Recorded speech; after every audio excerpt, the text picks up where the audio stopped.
자, 로마서 8장. 생명의 성령의 법. 자, 보십시오. 함께 읽겠습니다. 그러므로라고 하는 말이 나왔다는 얘기는 뭐예요? 그 앞에 7장 끝부분에 어떤 중요한 내용이 있었다라고 하는 것입니다. 어떤 고민이 될 만한, 생각이 될 만한 내용이 있었다는 거예요. 그것에 대한 결과로 그러므로라고 지금 말씀하고 있습니다. 이건 조금 이따 다시 한번 해보도록 하고요. 자, 그러므로 이제 그리스도 예수 안에 있는 자에게는 결코 정죄함이 없나니 이는 그리스도 예수 안에 있는 생명의 성령의 법이 죄와 사망의 법에서 너를 해방하였습니다. 율법이 육신으로 말미암아 연약하여 할 수 없는 그것을 하나님은 하시나니 곧 죄로 말미암아 자기 아들을 죄에 있는 육신의 모양으로 보내어 육신의 죄를 정하사 육신을 따르지 않고 그 영을 따라 행하는 우리에게 율법의 요구가 이루어지게 하려 하심이니라. 육신을 따르는 자는 육신의 일을, 영을 따르는 자는 영의 일을 생각하나니 육신의 생각은 사망이요 영의 생각은 생명과 평안이니라. 일단 한번 여기까지만 보면요. 지금 육적인 것과 영적인 것을 이야기하고 있습니다. 특별히 6절 말씀을 보니까 육신의 생각은 사망이고 영의 생각은 생명과 평안이다라고 이야기를 하고 있습니다. 자, 이 말씀이 무슨 뜻인가 좀 잘 와닿지 않는데 이 말씀을 우리말 성경으로 제가 보니까 이런 의미가 되겠습니다. 우리말 성경으로 읽어드릴게요. 육신의 생각은 죽음이지만 성령의 생각은 생명과 평안입니다. 성령의 생각은 생명과 평안입니다. 라고 하는 말을 하고 있습니다. 자, 그러므로라고 1절부터 시작된 이 말씀이 6절에 한 단락을 끝나면서 육신의 생각은 사망이고 영의 생각은 생명과 평안입니다. 이렇게 고백을 하고 있는 것입니다. 자, 지금 이 앞에 이 말씀, 그러므로 그 앞에 나오는 7장 21절부터 25절 말씀을 우리가 보지 않을 수가 없는데 7장 21절, 25절 말씀 여러분 성경책을 펴서 한번 보실까요? 보시면 어때요? 자, 거기서 그러므로 이렇게 시작합니다. 그러므로 내가 한 법을 깨달았노니 곧 선을 행하기 원하는 나에게 악이 함께 있는 것이로다. 우리는 예수 그리스도의 말씀을 따라 선을 추구하지만 내 안에 악이 있고 죄가 있다는 것을 사도 바울이 지금 실존적으로 고백을 지금 하고 있습니다. 22절 내 속사람으로는 하나님의 법을 즐거워하되 23절 내 지체 속에서 한 다른 법이 내 마음의 법과 싸워서 내 지체 속에 있는 죄의 법으로 나를 사로잡는 것을 보는도다. 무슨 말입니까? 내 안에 두 가지 법이 있다는 거예요. 육신의 법과 생명의 법, 성령의 법이 지금 갈등을 하고 있다라고 이야기를 하는 것입니다. 24절 오호라 나는 곤고한 사람이로다. 이 사망의 몸에서 누가 나를 건져낼 수 있겠는가? 라고 지금 독백을 하고 있습니다. 25절 말씀. 자, 우리 주 예수 그리스도로 말미암아 하나님께 감사하리로다. 그런즉 내 자신이 마음으로는 하나님의 법을 육신으로는 죄의 법을 섬기려 하지만 자, 이제 8장으로 넘어오게 되는 거예요. 내 마음의 법과 성령의 법과 그 죄의 법이 서로 갈등하면서 서로 육신을 따를 것인가 또 하나님을 따를 것인가 내 안에 갈등이 있는데 그 갈등하는 우리 인간에게 명쾌하게 답을 주시는데 8장 1절 2절 말씀이에요. 그러므로 이제는 그리스도 예수 안에 있는 자에게는 결코 정죄함이 없나니 이는 그리스도 예수 안에 있는 생명의 성령의 법이 죄와 사망의 법에서 너를 해방하였기 때문에 더 이상 이 세상의 법, 육신의 정욕, 육신의 법을 우리가 따라가야 할 것인가 아니면 하나님을 내가 따라 살아야 할 것인가를 더 이상 우리가 갈등할 필요가 없다는 겁니다. 성령의 사람은, 하나님을 만난 사람은. 왜죠? 우리 안에 계신 예수 그리스도께서 죄와 사망의 법에서 우리를 자유케 하셨기 때문에 우리는 더 이상 이 세상의 법에 매여 육신의 법에 매여 살아갈 사람들이 아니라 생명의 성령의 법을 따라가는 사람이 되었다. 이미 지금 그 말씀을 사도 바울이 이야기를 해주고 있는 것입니다. 자, 그래서 육신의 생각은 사망이고 영의 생각은 생명과 평안이다라고 이야기를 하고 있습니다. 계속 이어가면 자, 7절입니다. 육신의 생각은 하나님과 원수가 되나니 이는 하나님의 법에 굴복하지 아니할 뿐 아니라 할 수도 없습니다. 육신에 있는 자들은 하나님을 기쁘시게 할 수 없느니라. 만일 너희 속에 하나님의 영이 거하시면 너희가 육신에 있지 아니하고 영에 있나니 누구든지 그리스도의 영이 없으면 그리스도의 사람이 아니라. 또 그리스도께서 너희 안에 계시면 몸은 죄로 말미암아 죽은 것이나 영은 의로 말미암아 살아있는 것이니라. 예수를 죽은 자 가운데서 살리신 이의 영이 너희 안에 거하시면 그리스도 예수를 죽은 자 가운데서 살리신 이가 너희 안에 거하시는 그의 영으로 말미암아 너희 죽을 몸도 살리시리라. 아멘. 여러분 9절 말씀 한번 보세요. 9절이요. 만일 너희 속에 하나님의 영이 거하시면 너희가 육신에 있지 아니하고 영에 있나니 누구든지 그리스도의 영이 없으면 그리스도의 사람이 아니라고 말씀을 하고 있습니다. 다시 말해서 너희 속에 하나님의 영이 거하시면 하나님의 영과 우리가 하나가 되는 것을 이야기하고 있습니다.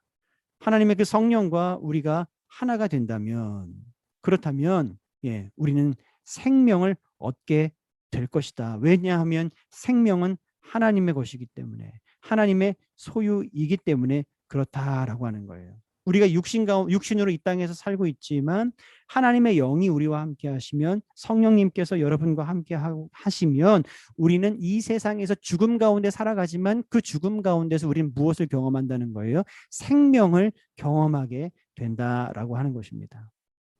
근데 그 생명은 누구에게 속한 것이다? 생명은 하나님의 소유이다. 하나님께 속한 것이다.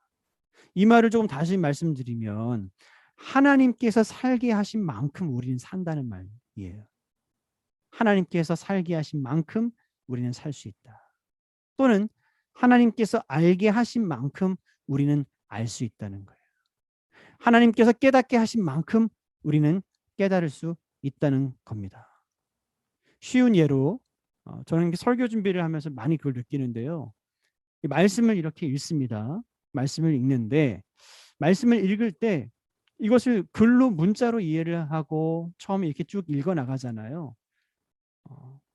그렇다고 해서 이 말씀 안에 있는 하나님의 뜻이나 메시지가 언뜻 순간순간 바로 깨달아지는 게 아니에요. 그 문자로 된 그 말씀을 읽고 또 읽고 그 말씀 가운데 기도하고 머물면서 하나님의 생각을 구할 때 하나님께서 살짝 보여주시는 만큼 하나님께서 깨닫게 해주시는 만큼 이해가 되는 것이지 제가 이걸 알기 위해서 애를 쓰고 힘을 쓰고 해서 알아지는 것이 절대 아니다. 그러다가 절대 막 답답해가지고 막 그러고 있을 때 어느 한순간 하나님이 탁 깨닫게 해주시는 그때 정말 그 희열이 엄청나거든요. 바로 그 말입니다. 우리가 이 세상 속에 살고 있지만 세상 속에 살고 있는 우리에게 하나님의 영, 성령이 함께 거하시면 너희는 육신에 있지 않고 육신을 살지 않고 영을 사는 것인데 누구든지 그리스도의 그 영, 성령이 없으면 너희는 그 성령의 사람으로 살 수가 없다는 말이 바로 이 9절 말씀이에요. 지금 말씀을 읽는 것을 제가 예를 들었지만 살아가는 삶도 마찬가지입니다. 우리가 이 세상을 바쁘게 분주하게 또 가정을 또 꾸리면서 아이들 키우면서 여러분 이렇게 바쁘게 살아가시잖아요. 인간관계를 하면 살아가시는데 바쁘게 살아가는 그 중에 하나님의 영이 여러분과 함께 하시지 않으면 그 바쁜 세상 일로 우리는 그냥 치여서 그냥 그렇게 살아가게 될 것이라는 거예요. 그러나 그 바쁘게 살아가는 세상의 어떤 시간 중에서도 우리 안에 계신 하나님의 영, 성령께서 우리로 하여금 깨닫게 해주시고 보여주시고 멈추게 하시고 기도하게 하시고 우리를 붙잡아 주시고 하는 그 순간이 있다라고 하는 것입니다. 그것을 통해서 우리는 하나님의 생명을 우리는 경험하면서 사는 것이다 라고 사도 바울이 좀 9절에서 말씀을 하고 있습니다. 자, 그런 의미에서 그런 생명을 느끼는 것, 그 생명의 완성은 뭐예요? 그 생명의 완성은 바로 다름 아닌 부활이라고 할 수 있죠. 부활. 그래서 11절 말씀에 사도 바울이 이어서 이야기하는 거예요. 예수를 죽은 자 가운데서 살리신 이의 영이 다시 한번 부활을 할 수 있도록 우리를 인도해 주시는 그분이 우리 안에 거하신다는 거죠. 너희 안에 거하시면 그리스도 예수를 죽은 자 가운데서 살리신 이가 너희 안에 거하시는 그 영으로 말미암아 너희 죽을 몸도 살리시리라. 예수를 부활시키신 그 성령께서 우리 안에 함께 또 하시는데 그 성령께서 우리 또한 우리 삶 속에서 그 부활을 경험하며 살게 하신다라고 오늘 말씀을 이야기하고 있는 것입니다. 자, 12절. 자, 읽습니다. 그러므로 형제들아 우리가 빚진 자로 돼 육신에게 져서 육신대로 살 것이 아니니라. 너희가 육신대로 살면 반드시 죽을 것이로되 영으로서 몸의 행실을 죽이면 살리니 무릇 하나님의 영으로 인도함을 받는 사람은 곧 하나님의 아들이라. 너희는 다시 무서워하는 종의 영을 받지 아니하고 양자의 영을 받았으므로 우리가 아빠 아버지라고 부르짖느니라. 아멘. 성령이 친히 우리의 영과 더불어 우리가 하나님의 자녀인 것을 증언하시나니 자녀이면 또한 상속자 곧 하나님의 상속자요 그리스도와 함께 한 상속자니 우리가 그와 함께 영광을 받기 위하여 고난도 함께 받아야 할 것이니라 라고 말씀을 하고 있습니다. 17절 말씀을 보시면요. 자녀이면 또한 상속자 곧 하나님의 상속자요 그리스도와 함께한 상속자니 우리가 그와 함께 영광을 받기 위하여 모두 받아야 된대요. 예, 고난도 함께 받아야 할 것이다 라고 말씀하고 있습니다. 이 말씀을 좀 이해하기 위해서 다음 절을 좀 읽어야 되는데 자 18절 있습니다. 생각하건대 현재의 그 고난은 장차 우리에게 나타날 영광과 비교할 수 없도다.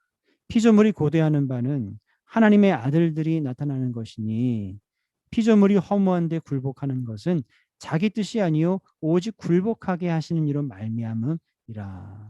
그 바라는 것은 피조물도 썩어짐의 종로탄 데서 해방되어 하나님의 자녀들의 영광의 자유에 이르는 것이니라. 피조물이 다 이제까지 함께 탄식하며 함께 고통을 겪고 있는 것을 우리가 아느니라. 그뿐만이 아니라 또한 우리 곧 성령의 처음 익은 열매를 받은 우리까지도 속으로 탄식하여 양자될 것 곧 우리 몸의 속량을 기다리느니라 라고 말씀하고 있습니다.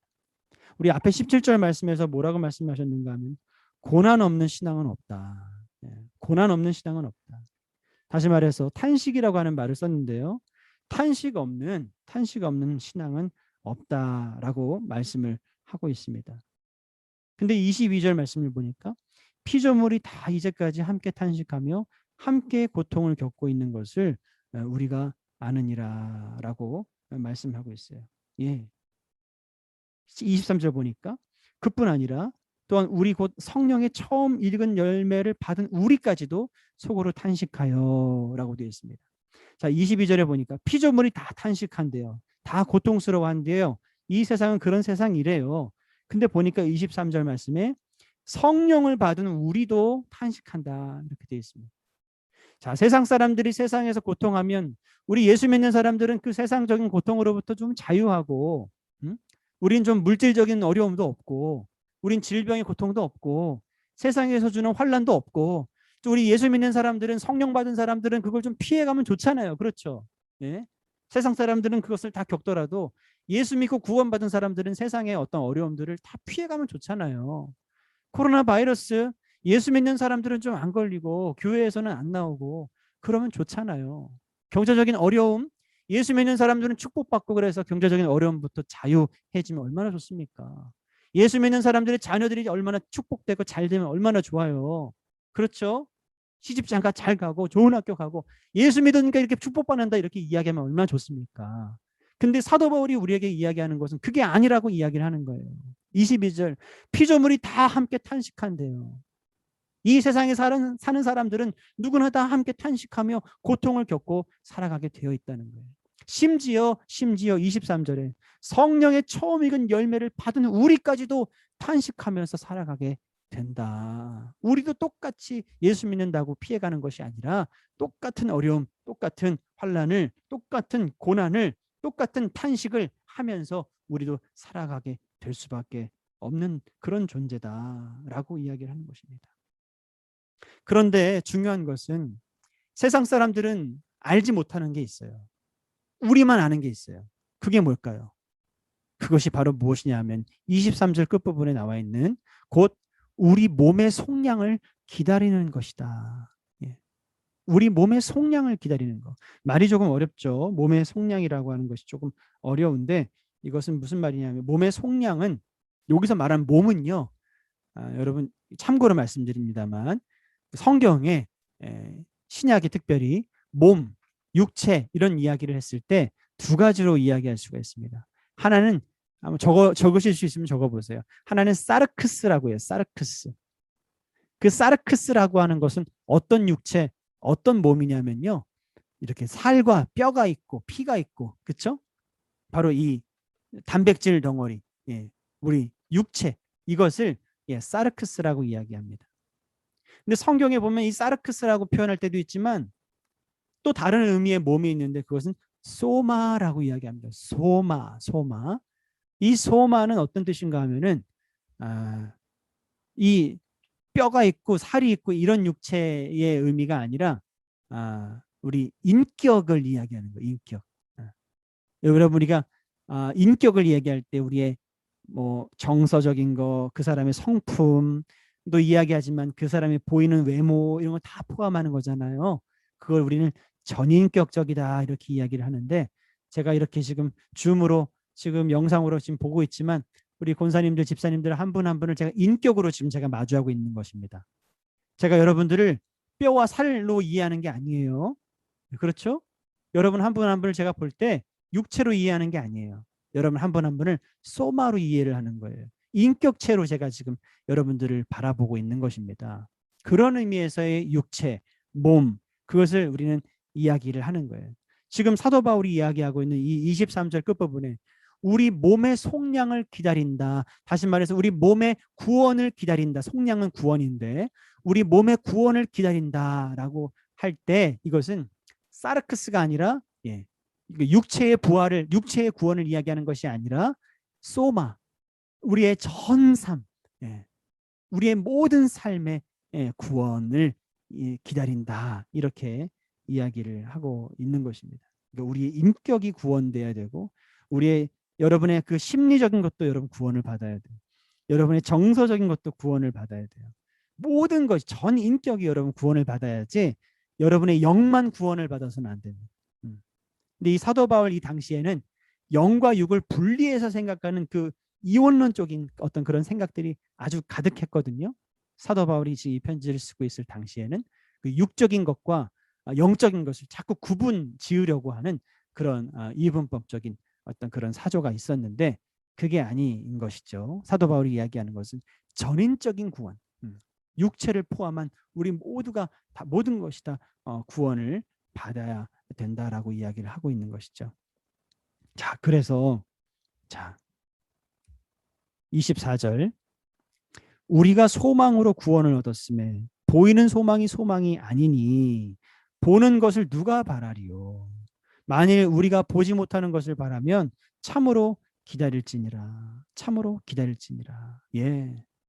다시 말해서 우리 몸의 속량, 아까 금방 말씀드렸던 우리가 진정으로 우리가 바라야 될 바로 우리 몸의 우리 인격의 구원, 몸의 속량을 우리는 기다려야 하는데 그것이 세상 사람들이 이야기하는 것처럼 아주 현실적이고 눈에 보이는 것이라면 그것이 무슨 가치가 있겠느냐라고 사도 바울이 이야기하면서 25절에 우리는 보지 않는 것, 보지 못하는 것을 세상 사람들이 보지 못하는 것을 우리는 바라는 것이고 우리는 그것을 참음으로 인내함으로 우리는 기다려야 하는 것이다.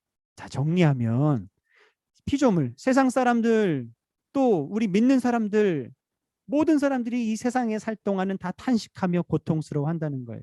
똑같이 코로나 바이러스 때문에 힘들어하고 똑같이 물질적인 갈망이 있고 똑같이 질병의 문제 때문에 우리는 두려워하고 걱정하고 또 우리는 자녀 교육의 문제로 믿는 사람들이나 믿지 않는 사람들이나 똑같이 우리는 고민할 수밖에 없다라고 하는 거예요. 그러나 세상 사람들과 우리가 더 다른 것이 무엇이냐? 우리는 그들이 보지 못하는 것을 우리는 기다리고 우리는 인내하는데 그것이 무엇이다? 바로 우리의 구원. 근데 그 구원이라고 하는 것이 우리의 영이 구원받는 것을 포함해서 우리의 모든 전 인격이 구원을 받는 것. 여러분의 마음, 여러분의 생각, 여러분의 정서, 그 모든 것들이 함께 구원을 받는 것. 그것을 우리가 참고 기다리는 것이지 않느냐라고 사도 바울이 그렇게 우리에게 말씀을 하고 있는 것입니다. 자, 그래서 24절부터 다시 한번 읽겠습니다. 우리가 소망으로 구원을 얻었음에, 바로 그렇게 바라고 우리가 원하는 그 갈망을 따라 우리가 구원을 얻게 되는데, 보이는 소망이 아니니 보는 것을 누가 바라리요. 예, 우리가 물질적인 것을 우리가 소망하는 것이지 않느냐라고 사도 바울이 이야기를 하고 있는 것입니다. 만일 우리가 보지 못하는 것을 바라면 참으로 기다릴지니라. 이와 같이 성령도 우리의 연약함을 도우시나니 우리는 마땅히 기도할 바를 알지 못하나 오직 성령이 말할 수 없는 탄식으로 우리를 위하여 친히 간구하시느니라. 무슨 말씀입니까? 세상 사람이든 예수를 믿는 사람이든, 예, 우리가 똑같이 이 세상 가운데서는 탄식하고 갈망하고 똑같이 우리가 고난을 겪고 살아가는데, 그러나 우리가 세상 사람들과 조금 구분이 되는 것이 있다면 우리는 보이지 않는 그 구원, 그 몸의 속량을 우리는 간절히 기대하고 바라고 소망하면서 가는데, 우리가 그렇게 늘상 살아가기가 쉬워요, 어려워요? 어렵죠. 우리 스스로도 그렇게 우리의 그런 마음을 지키면서 살아가기가 참 어렵습니다. 그렇기 때문에 26절 말씀에 성령도 우리의 그 연약함을 아신대요. 우리의 연약함을 아시기 때문에 우리는 마땅히 기도해야 될 바를 알지만 그 기도할 바를 드리지 못하는 우리를 불쌍히 여기셔서 말할 수 없는 탄식으로, 성령도 갈망하시는 거죠. 성령도 좀 탄식하시는 거죠. 네, 우리를 위하여 친히 간구하시느니라. 할렐루야. 네. 우리가 마땅히 아는 그것을 우린 기도할지 못할 때가 있어요. 우린 이 세상 가운데서 고통과 두려움과 염려 가운데 우리가 살아가다 보면 우린 놓칠 수 있지만 성령께서 마땅히 기도할 바를 잊지 않으시고 우리를 위해서 말할 수 없는 탄식으로 갈망함으로 친히 여러분 한 분 한 분을 위해서 간구하신다. 여러분 이 사실을 믿으시길 바랍니다.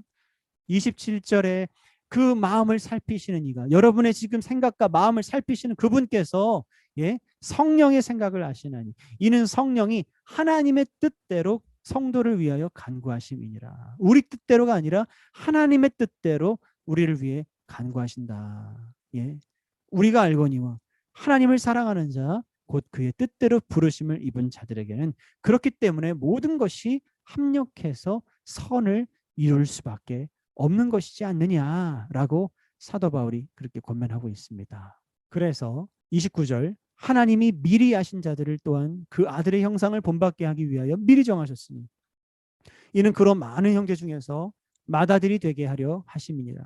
또 미리 정하신 그들을 또한 부르시고 부르신 그들을 또한 의롭다 하시고 의롭다 하신 그들을 또한 영화롭게 하셨느니라. 그런즉 중요합니다. 이 일에 대하여 무슨 말을 우리가 하리요? 만일 하나님이 우리를 위하시면 누가 우리를 대적하리요? 자기 아들을 아끼지 아니하시고 우리 모든 사람을 위하여 내주신 이가 어찌 그 아들과 함께 모든 것을 우리에게 주시지 아니하겠느냐? 누가 능히 하나님께서 택하신 자들을 고발하리요? 의롭다 하신 이는 하나님이시니 누가 정죄하리요? 죽으실 뿐 아니라 다시 살아나신 이는 그리스도 예수시니 그는 하나님 우편에 계신 자요 우리를 위하여 간구하시는 자신이라. 아멘. 야, 그렇기 때문에 하나님의 사랑을 이제 찬양하지 않을 수가 없는 것입니다. 35절, 누가 우리를 그리스도의 사랑에서 끊으리요? 환난이나 곤고나 박해나 기근이나 적신이나 위험이나 칼이랴. 예, 우리 그리스도의 사랑과, 예, 우리를 지금 단단히 묶여 있는데 그것을 끊어낼 것이 없다라고 지금 사도 바울이 이야기하는 것입니다. 여러분 각각 개인의 어떤 갈등의 문제, 경제적인 문제, 코로나 바이러스로 인한 두려움과 걱정과 염려, 백신을 맞아야 될 것인가 맞지 말아야 할 것인가, 여러 가지 그런 염려 문제, 우리 가정의 내일은 어떻게 될 것인가, 우리 일터의 어떤 이런 문제들, 여러 가지 문제들 어찌 해결해야 될 것인가 라고 하는 여러 문제들, 환난이나 곤고나 박해나 기근이나 적신이나 위험이나 그런 염려와 걱정들이 있지만 그 어떤 것도 우리를 향한 그리스도의 사랑에서 우리를 끊어낼 수가 있다 없다? 없다라고 사도 바울은 담대하게 선포하는 것입니다. 아멘. 36절 기록된 바 우리가 종일 주를 위하여 죽임을 당하게 되며 도살당할 양같이 여김을 받았나이다. 함과 같으니라. 그러나 이 모든 일에 우리를 사랑하시는 이로 말미암아 우리가 넉넉히 이기느니라. 우리가 넉넉히 이기느니라. 여러분 넉넉히 승리하시길 바랍니다. 예, 마지막 38절 있습니다. 내가 확신하노니 그래. 내가 확신하노니. 내가 장담하는데, 내가 보증하는데 사망이나 생명이나 천사들이나 권세자들이나 현재 일이나 장래 일이나 능력이나 높음이나 기쁨이나 다른 어떤 피조물이라도 우리를 우리 주 그리스도 예수 안에 있는 하나님의 사랑에서 끊을 수 없으리라.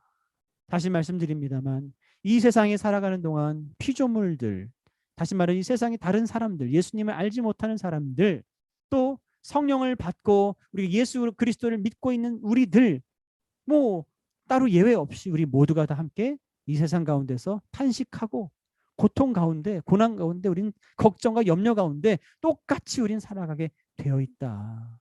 근데 우리가 그들과 다른 것이 무엇인가 하면 우리는 우리 인격의 구원을 우리는 갈망하고 소망하는 것, 바로 그것이 세상 사람들과 우리가 다른 것이다. 근데 그 인격의 구원, 몸의 속량은 우리가 한순간에 이루어지는 것이 아니라 점진적으로 이루어지는 것이라서 계속해서 우리는 참고 기다림으로 그 구원을 두렵고 떨림으로 이루어야 하는 그 사명이 우리에게 있는 것인데 우리가 그렇게 살아가는 것이 쉽지가 않잖아요. 우린 순간 넘어지잖아요. 그렇기 때문에 우리를 위해서 성령께서 우리를 도우시나니 마땅히 우리를 위해서 기도할 바를 나는 모르고 나는 까먹을 때가 있지만 나는 그 길을 이탈할 때가 있지만 성령께서는 여러분을 위해서 우리를 위해서 탄식하며 기도 간구하신다라고 하는 사실입니다. 그래서 주 안에서 하나님의 섭리 가운데 모든 것이 합력해서 선을 이루게 되더라라고 하는 것입니다. 이 모든 것이 바로 우리 구주 예수 그리스도의 사랑, 하나님의 사랑이 아니고서는 설명이 안 되는데 하나님의 사랑에서 우리를 끊어낼 것은 없다라고 사도 바울이 우리에게 말씀하고 있는 것입니다. 우리 38절 39절 여러분 각각 믿음으로 우리 한번 큰 목소리 읽으셨으면 좋겠습니다. 시작. 내가 확신하노니 사망이나 생명이나 천사들이나 권세자들이나 현재일이나 장래일이나 능력이나 높음이나 기쁨이나 다른 어떤 피조물이라도 우리를 우리 주 그리스도 예수 안에 있는 하나님의 사랑에서 끊을 수 없으리라. 하나님의 사랑에서 여러분을 끊을 수 없습니다. 제가 지난 주간에 수요 예배 설교를 하면서 제가 이런 말씀을 좀 했었습니다. 어떤 말씀을 했었는가 하면 신앙의 일식이라고 하는 말을 하면서 유대인 신학자 마틴 부버의 이야기를 했습니다. 그 당시에 하나님은 없다는 거였어요. 이제 하나님은 끝났다. 이제 하나님은 이 세상에 없다. 이 세상을 봐라. 이 세상이 지금 형편없는 이 상황을 봐라. 하나님이 계시다면 지금 이런 상황이 일어나겠는가. 하나님은 없는 것이다. 그래서 신의 부재, 하나님의 부재를 이야기를 저마다 했습니다. 근데 그들의 이야기를 지금 들으면서 마틴 부버가 한 이야기가 그거예요. 천만의 말씀이다. 하나님이 안 계신 것이 아니다. 하나님의 부재가 아니다. 그 얘기를 하는 거예요. 하나님의 부재가 아니라 하나님이 안 계신 것이 아니라 하나님은 계신다. 여전히 계시고 역사하시고 일하신다. 그러나 문제는 무엇이냐면은 하나님과 나 사이에 지금 신앙의 일식 현상이 일어날 것이다.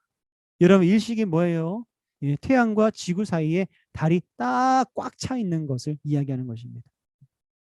우리가 일식 현상이 일어나서 지금 세상이 온통 깜깜하고 어둡고 힘들다고 해서 태양이 없다라고 여러분이 이야기할 수 있습니까? 아니죠. 지금도 태양은 환하게 비추고 있고 타오르고 있다는 것입니다. 마찬가지라는 것이죠. 우리 신앙의 문제에 있어서도 하나님과 나 사이에 중간에 자꾸 끼어드는 문제들이 있다는 거예요. 중간에 끼어드는 여러 가지 문제적 상황들이 있다는 것입니다. 그것이 뭐 경제적인 어려움일 수도 있고, 그것이 자녀의 문제일 수 있고, 또는 배우자의 문제일 수 있고, 또 우리 가정의 여러 가지 어려운 문제일 수 있고, 또는 그것이 질병의 문제일 수 있고, 여러 가지 관계에 시험될 만한 일일 수 있고, 여러 어떤 신앙의 어떤 곤고함이 찾아올 수도 있고, 예, 어떤 무기력함이 찾아올 수도 있고, 예, 그렇다는 거예요. 근데 그 모든 것들은 하나의 현상이지, 하나님과 나 사이를 가로막고 있는 것이지, 하나님이 안 계신 것은 아니다. 그리고 일식은 영원하지 않잖아요. 시간이 지나면 서서히 지나가게 되어 있는 것입니다. 그림처럼. 그러면 다시금 여러분, 우리의 삶에 그 문제적 상황을 넘어서 역사하신 하나님을 우리는 만나게 될 것이고, 그 하나님이 여러분 가운데 은혜의 빛을 또 비춰주는 그때가 반드시 찾아온다는 것이죠. 우리가 교회적으로는 지금 심히 좀 어려운 때를 보내고 있습니다만, 저는 이때가 또 우리의 교회의 일식의 현상이 아닌가 생각이 들고, 여러분 각 개인의 가정에서도 어떤 일식의 현상이 있을 수 있고, 여러분 한 분 한 분의 신앙의 문제에 있어서도 일식의 현상은 일어날 수 있다. 그때마다 이것은 신앙의 일식 현상으로 여러분이 아셔야지, 하나님에 대한 믿음이 흔들린다거나 구원의 확신이 흔들린다거나 하나님이 안 계신 것은 아닌가 하는 의심이 든다거나 그러면 절대 안 된다. 하나님은 살아계시고 지금 이 순간에도 역사하고 계신다는 사실을 잊지 마시기를 이 시간 우리 주 예수 그리스도의 이름으로 축복하며 여러분에게 권면해 드립니다.